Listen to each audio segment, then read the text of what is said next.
Merz insulte J.D. Vance. Ce qui se passe ensuite est incroyable. Le chef de la CDU et chancelier fédéral veut se présenter comme un homme fort, il veut prouver qu'il peut négocier d'égal à égal avec la nouvelle administration américaine. Et puis ça arrive, Merz s'est moqué du gouvernement Trump et a tenu des propos insultants à l'égard de J.D. Vance. Mais reprenons depuis le début. D'abord, Merz s'est complètement aplati devant Trump, lui a offert des certificats de naissance d'opéra, a sorti tout le numéro du Very Good du baratin de base. Et soudain, il fait un virage brutal à 180 degrés et commence à imiter Trump publiquement. On peut dire que Merz s'est payé la tête de Trump devant toute la presse mondiale. Regardez ce clip, vous voyez ça. La façon dont Merz imite les gestes typiques de Trump, ce ton à la I don't believe it, avec les mouvements de main et tout le théâtre présidentiel du genre 60% unbelievable. C'est tout simplement gênant. J.D. Vance l'a même interpellé directement là-dessus plus tard. Pour lui, c'est de l'autodestruction pure et simple. Les gens de Trump ne veulent pas traiter avec des types qui tournent leur commander-in-chief, autrement dit Trump littéralement en ridicule, et qui en plus se font applaudir pour ça. Ensuite, Merz arrive encore en conférence de presse avec des phrases du genre « Nous n'avons pas besoin de leçons de rattrapage de la part des États-Unis et la guerre culturelle du mouvement MAGA n'est pas la nôtre », comme s'il était soudain devenu le grand apôtre moral de l'Europe. Et Vance réplique, mais qui mène réellement la guerre culturelle ici. L'Allemagne, avec son pare-feu contre l'opposition, est en train d'ériger un mur et de condamner tout ce qui ne rentre pas dans sa vision du monde, gaucho-verte dégénérée. Ce sont eux qui mènent la plus grande guerre culturelle simplement contre tout ce qui sent la droite du centre. Vance ne parle pas en secret avec l'AfD. Il le fait ouvertement et méthodiquement.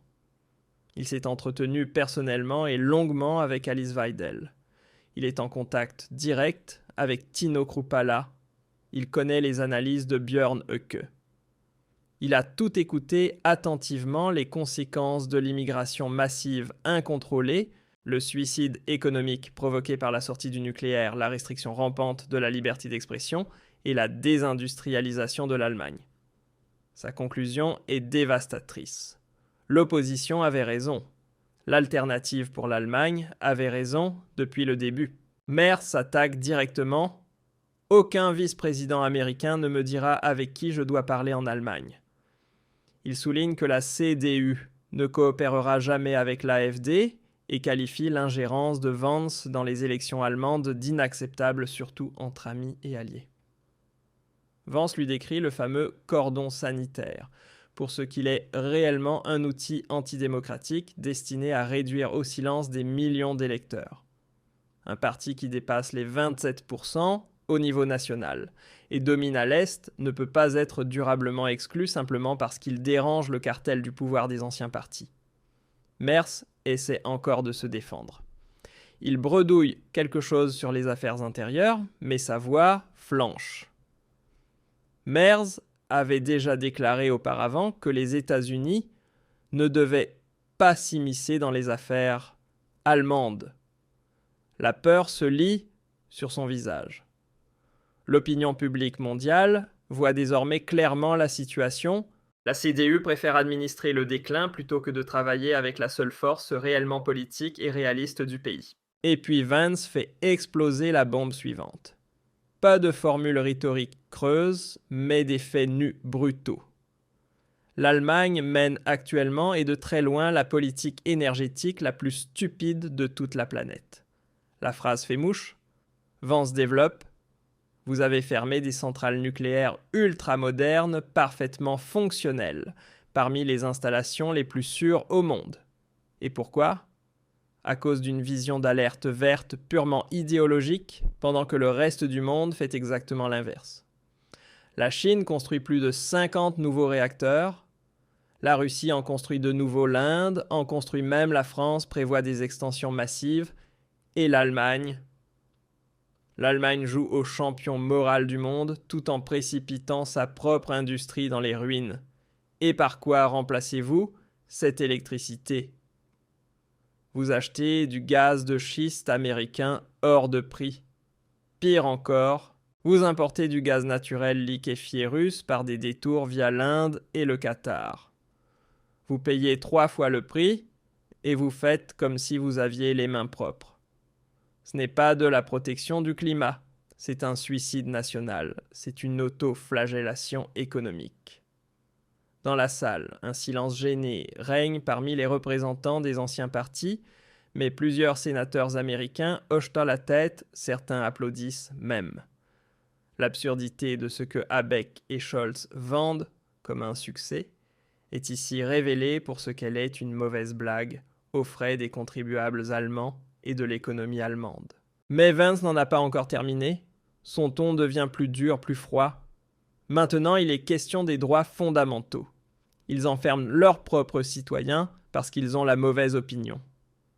En Allemagne, la police défonce des portes d'appartements à 6 heures du matin, fouille des maisons privées, saisit des ordinateurs, tout cela simplement parce que quelqu'un a partagé un mème qui déplaît à un ministre. Il parle de la loi sur l'application du droit dans les réseaux sociaux et du Digital Services Act de l'Union européenne. Ils appellent cela la lutte contre la haine et les discours haineux. En Amérique, nous appelons cela de la tyrannie. Puis Vance brandit un document, le tout nouveau rapport sur les droits de l'homme du département d'État américain pour 2025. Pour la première fois depuis l'existence de la République fédérale, l'Allemagne n'est plus présentée comme un modèle, mais comme un pays où la liberté d'expression subit des restrictions significatives. On peut y lire noir sur blanc détérioration de la situation des droits de l'homme, intervention systématique de l'État dans la liberté de parole, criminalisation de l'opposition légitime. À cela s'ajoute une explosion de la violence antisémite directement liée à une migration incontrôlée que le gouvernement continue de nier ou d'embellir. Sous les précédentes administrations, l'Allemagne était le bon élève. Sous Trump et Vance, l'Allemagne devient l'enfant à problème de l'Occident. La chute est totale. Vance lie directement la protection américaine de l'Allemagne à la liberté d'expression. Ces mots sont clairs. Pensez-vous vraiment que le contribuable américain acceptera qu'en Allemagne, quelqu'un puisse finir en prison pour un tweet méchant? Toute la défense allemande est subventionnée par le contribuable américain. Des milliers de soldats américains sont stationnés ici. Et maintenant, Vance pose la question de toutes les questions: pourquoi les Américains devraient-ils payer pour un pays qui poursuit ses propres citoyens à cause de leurs opinions? Comme si cela ne suffisait pas l'administration. Trump met sur la table une offre qui ressemble à une moquerie ouverte envers la Commission européenne, mais qui serait une libération pour les citoyens allemands. Nous réduisons les droits de douane punitifs sur l'acier et l'aluminium européen. Nous facilitons le commerce, mais il y a une condition: abolissez vos lois de censure. Fini le Digital Services Act, fini le Digital Markets Act. Plus de liberté contre moins de droits de douane, voilà le marché. La stratégie est limpide. Washington intervient directement dans la politique intérieure allemande, non pas pour nuire, mais pour briser les structures qui maintiennent les anciens partis au pouvoir. Si Internet redevient libre en Allemagne, si la censure tombe, alors le pouvoir des élites établies tombe lui aussi. Vance fait clairement comprendre que l'administration Trump ne considère plus le gouvernement actuel de Berlin ni la direction de l'Union européenne comme des partenaires d'égal à égal, mais comme un cas problématique qu'il faut corriger. L'objectif: faire entrer l'alternative pour l'Allemagne dans les responsabilités gouvernementales. Les preuves sont écrasantes. Lorsque le stratège de Trump, Alex Bruesewitz, était récemment en Allemagne, il n'a même pas accordé un regard à Merz. À la place, il a rencontré l'AfD à huis clos. Le signal est sans équivoque: Washington mise sur les patriotes, pas sur la CDU. Le SPD sombre dans la panique totale. Lars Klingbeil hurle immédiatement à l'ingérence absolument ridicule.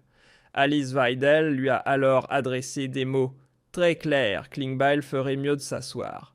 Il ne peut pas simplement filer aux États-Unis et y donner des leçons à Trump et Vance sur l'énergie durable et les investissements d'avenir en Allemagne. Ce sont précisément ces leçons venues de Berlin qui ont conduit l'Amérique à perdre patience. Mais ce n'était encore rien. Maintenant, tout dégénère complètement. Entre Donald Trump et Friedrich Merz, le torchon est définitivement brûlé. Escalade totale. Cela devient personnel, blessant et insultant. C'est catastrophique pour les relations germano-américaines. Cela ne touche pas seulement l'OTAN, mais aussi l'Ukraine. Et vous, qu'en pensez-vous? Friedrich Merz va-t-il envoyer la Bundeswehr dans le détroit d'Ormuz? Merz avait d'abord annoncé que l'Allemagne prendrait des mesures pour protéger ses alliés, y compris des mesures militaires défensives contre les missiles iraniens, puis virage à 180 degrés, tant que la guerre continue, nous ne participons pas. Aucun mandat de l'OTAN, aucun mandat de l'Union européenne, aucun mandat du Bundestag. Trump est y foudrage. Le sénateur Lindsey Graham déclare « Je n'ai jamais vu Trump aussi en colère. L'arrogance des Européens qui profitent des États-Unis mais ne contribuent à rien. C'est un fiasco. » Et maintenant, soudain, des dragueurs de mines de la Bundeswehr dans le détroit d'Ormuz, après la guerre, encore un revirement. On n'arrive même plus à suivre. Cela montre une chose, Merz est faible, indécis, et il insulte l'homme le plus puissant du monde. Trump combat l'inflation, ne veut pas de guerre étrangère, et Merz le provoque avec sa double morale. Le plus grand danger se trouve à Berlin et à Bruxelles, pas à Moscou ni à Pékin. Vidéo absolument puissante. Enfin, quelqu'un venu d'Amérique dit la vérité en face à ces hypocrites de Berlin. Vance a complètement exposé Merz et toute la bande noire rouge. Le cordon sanitaire se fissure, la censure est démasquée et la politique énergétique la plus stupide du monde est mise à nu. 2026 sera l'année de la FD. Que pensez-vous de ces déclarations? Écrivez votre avis dans les commentaires. On se retrouve dans la prochaine vidéo. Restez vigilants.